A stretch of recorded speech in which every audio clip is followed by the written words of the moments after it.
You know that feeling, that nagging sense of anxiety about the economy, the feeling that the ground is kind of shifting under your feet when it comes to your job, your future? Well, let me tell you, it is not just you. Something fundamental has changed. So let's dive in and try to figure out what's really going on here. So get a load of this number, just 22,000. That's how many new jobs were added in a recent month. I mean, to put that into perspective, we're used to seeing something like 200,000 new jobs a month. A number this low, wow, that's actually the kind of thing you see right at the start of a recession. It really shows that the labor market is in a much, much tougher spot than a lot of people realize. Okay, so when you have a weak job market like this, what happens? What does it actually create? Well, it leads to this phenomenon we're seeing pretty much everywhere right now. Let's call it the Great Job Cling. Yeah, that quote right there it perfectly captures the mood. Experts are calling it job clinging or even job hugging. Think about it. With so much uncertainty out there, way fewer people are willing to quit their jobs to find something new. And at the exact same time, companies are hitting the brakes on hiring. So what you get is this stagnant, frozen labor market where nobody's going anywhere. But here's the thing. This clinging has a huge hidden cost. On the surface, it looks like stability, right? But underneath, it's just masking this massive wave of disengagement. I mean, look at these numbers. A staggering 58% of people feel like their skills are just being wasted where they are. And 40%? They feel totally directionless. So yeah, people are staying put, but they're definitely not thriving. So the big question is, how did we get here? This feeling of being stuck, it isn't just some temporary blip.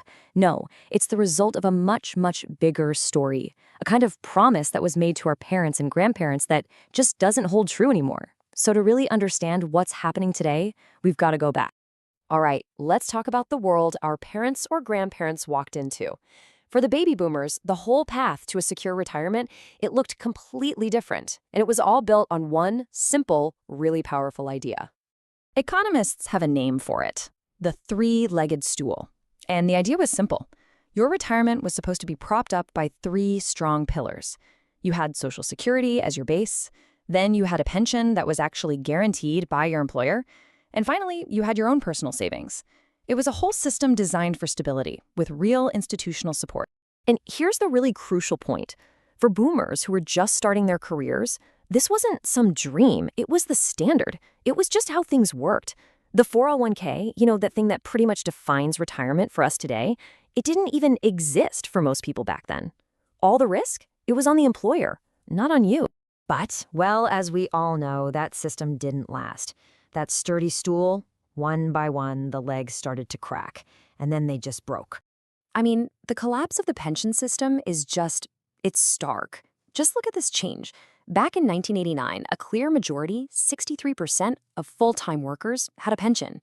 Today, it's down to about 15%. It's a rarity. That whole idea of a guaranteed income for life, it's pretty much vanished from the private sector.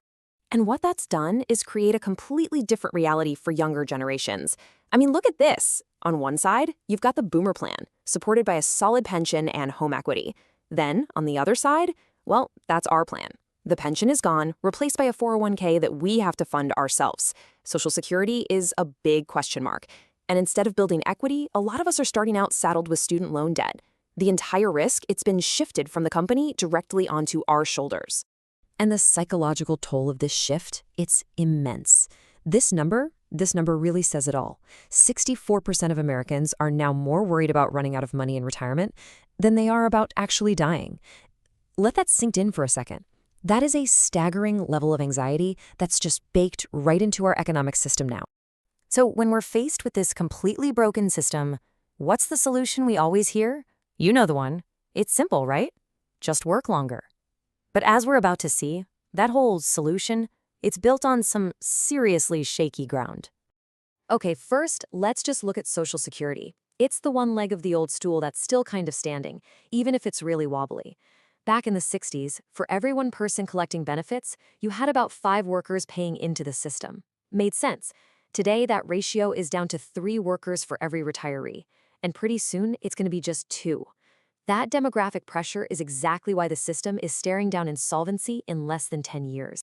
Now, in the system we have today, the 401k world, the argument for working longer is just simple math. On paper, it works. Every extra year you work is another year you can contribute, another year you let your investments grow. Unlike the old pension system, there's no point where you top out. But, and this is a big but, here's where that perfect mathematical ideal just collides with harsh reality. Just because you want to work longer doesn't mean you'll be able to. More than half of all people end up retiring sooner than they planned. A lot of them pushed out by age discrimination or because the skills they've built over 40 years just aren't in demand anymore. At the end of the day, the labor market often gets the final say, not you. And this brings us right back full circle to where we started. All of this history, the broken promises, the anxiety about retirement, it all feeds into this vicious cycle that leads directly to the frozen, stagnant job market we're all feeling today. You can literally trace the dominoes falling. It goes like this. Deep anxiety about the future makes workers terrified of taking risks, so what do? They cling to their jobs. Meanwhile, companies are also nervous, so they freeze hiring. All of a sudden, nobody is moving. And that lack of movement, what economists call labor mobility, it slows down innovation for the whole economy. And when nobody's hiring and nobody's quitting, workers lose pretty much all their bargaining power for better pay. And this chart, this shows you exactly what that loss of power looks like over decades. For about 30 years after World War II, things were linked. As American workers got more productive, their pay went up right along with it. Made sense. But then, around 1979, that link just shattered. Productivity kept on climbing, but wages for the typical worker, they just flat. So, what's the final bill for this anxious, disengaged, job-clinging economy?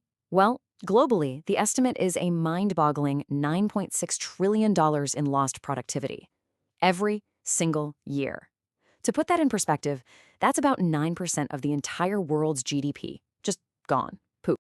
Which leaves us with one last really critical question. The old system is gone. The new one is all about individual risk and a ton of anxiety. It's obvious the old promises have been broken. So the real challenge for all of us, for our whole generation, is to figure out who or what is going to write the new rules for work and retirement, and how we create a more stable path.